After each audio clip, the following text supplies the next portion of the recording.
Welcome to this guide on Git Tags. Today, we are going to explore how to properly version your software releases using Git. We will look at what tags are, why they are essential for your workflow, and the important differences between the two types of tags available to you. So, what exactly is a tag? In simplest terms, a tag is a reference to a specific point in your project's history. You can think of it like a permanent bookmark in a physical book.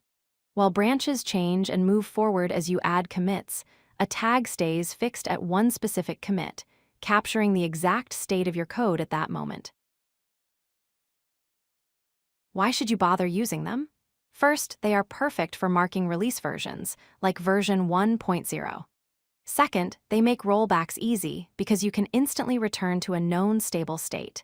And third, they communicate stability to your team, letting everyone know which commit is ready for production. Git offers two main types of tags, lightweight and annotated. A lightweight tag is just a simple pointer, like a branch that does not change. An annotated tag, however, is stored as a full object in the Git database, containing extra information like who created it and when. Let's look at lightweight tags first. These are just a name pointing to a commit hash. They do not store any metadata like the author's name or the date. They are best used for temporary markers or private reference points where you just need a quick label.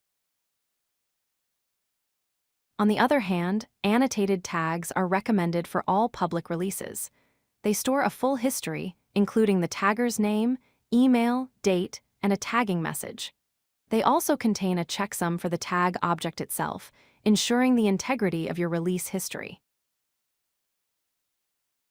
To manage your tags, you can use the Git Tag command to see a list of all existing tags. If you want to see the details of a specific tag, like who created it and the associated message, use the git show command followed by the tag name.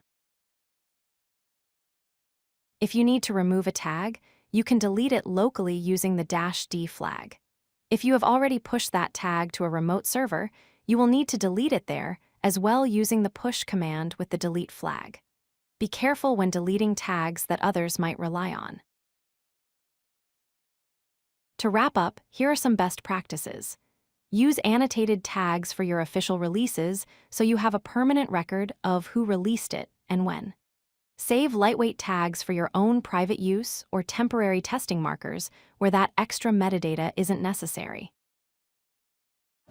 If you like this video, hit that like button and don't forget to subscribe. Visit codelucky.com for more such useful content.